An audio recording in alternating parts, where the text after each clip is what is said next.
जो भोगे हुए भोगों में आसक्त नहीं होता है और अनभोगे भोगों के प्रति निराकांक्षी है, ऐसा मनुष्य संसार में दुर्लभ है। दुनिया में दो चीजें आदमी को पकड़े हुए, एक तो भोगे हुए भोग, जो तुमने भोग लिया उसका स्वाद लग जाता, जो तुमने भोग लिया उसकी पुनरुक्ति करने की आकांक्षा पैदा होती, फिर मिले सुख, फिर मिले सुख, फिर से ऐसा हो। तो एक तो भोगा हुआ सुख पकड़ता, भोगा हुआ सुख यानी अतीत, और एक अनभोगा सुख की आकांक्षा पकड़े रहती है। अनुभोगा सुख यानी भविष्य। जो भोग लिया उसकी पुनरुक्ति चाहता है मन, और जो अभी भोगा नहीं वो भी भोगने को मिले, इसकी वासना है। इन दो के बीच आदमी पिसता, दो पाटन के बीच। ये दो पाट है, साबित बचा न कोई। एक तो जो भोग लिया है वो बार बार पीछा करता है कि फिर भोगो, और एक जो अभी नहीं भोग पाए उसकी प्रबल आकांक्षा है कि मरने के पहले एक बार भोग ले।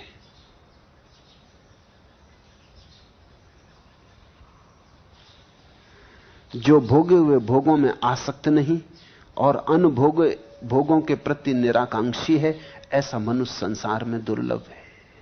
यस्तु भोगेषु भुक्तेषु न भवत्यधिवासिता अभुक्तेषु निराकांक्षी तादृशो भव दुर्लभा। ऐसा मनुष्य संसार में खोजना बहुत दुर्लभ है, जो दोनों पाटों से बच गया हो, और जो बच गया उसने ही जीवन का सत्य जाना, उसने ही ज्ञान का फल चखा। तो अतीत से छूटो, अतीत को समझो। जो भोग लिया उसकी पुनरुक्ति में कुछ सार नहीं, क्योंकि भोग लिया तब क्या मिला?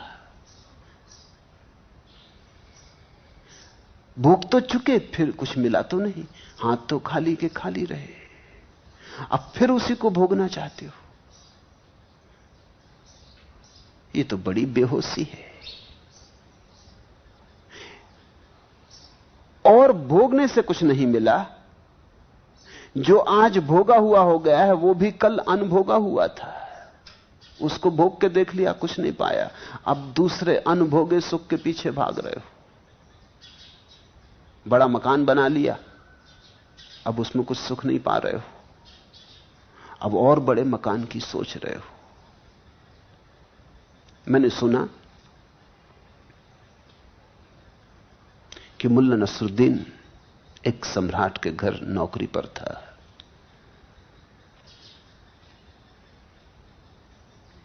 कमरा साफ कर रहा था सम्राट का। उसकी सुंदर सैया देख के कई दफे मन लोभ जाता था उसका कि एक दफा तो लेट के देख लें, कैसा मजा सम्राट न लेता होगा। ऐसी गुदगुदी थी, मखमली थी, बहुमूल्य थी, सोने चांदी से जड़ी थी, हीरे जवाहरात लटके थे चारों तरफ। और उस दिन सम्राट दरबार में व्यस्त था, तो उसने सोचा कि 5 मिनट लेट ले।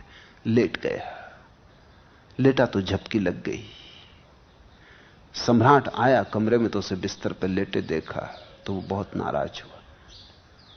उसे 50 कोड़े मारने का हुक्म दिया गया।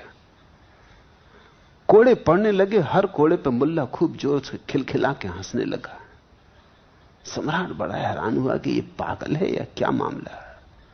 होना चाहिए पागल, एक तो बिस्तर पर लेटा जानते हुए कि ये अपराध है, और अब हंस रहा है। कोड़े पड़ने लगे और खून की धारें बहने लगी, चमड़ी उखड़ने लगी और वो खिलखिला के हंस रहा है। आखिर सम्राट ने पूछा कि रुको, मामला क्या है? कोड़े पड़ते हैं, तू हंसता क्यों है? उसने कहा कि मैं इसलिए हंस रहा हूं कि मैं तो मुश्किल से 15 मिनट सोया, आपकी क्या गति होगी।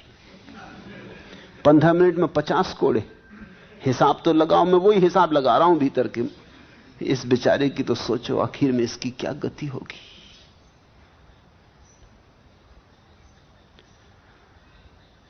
तुम जो सुख भोग लिए हो उनमें से कुछ पाया नहीं सिवाय दुख के।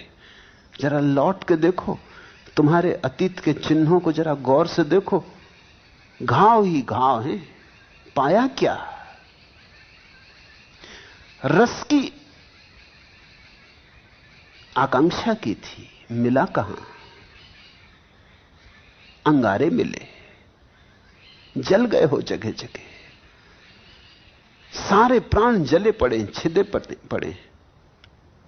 और अब तुम उन भोगों की भी आकांक्षा कर रहे हो जो अभी नहीं भोगे। उनको तो देखो जो भोग रहे।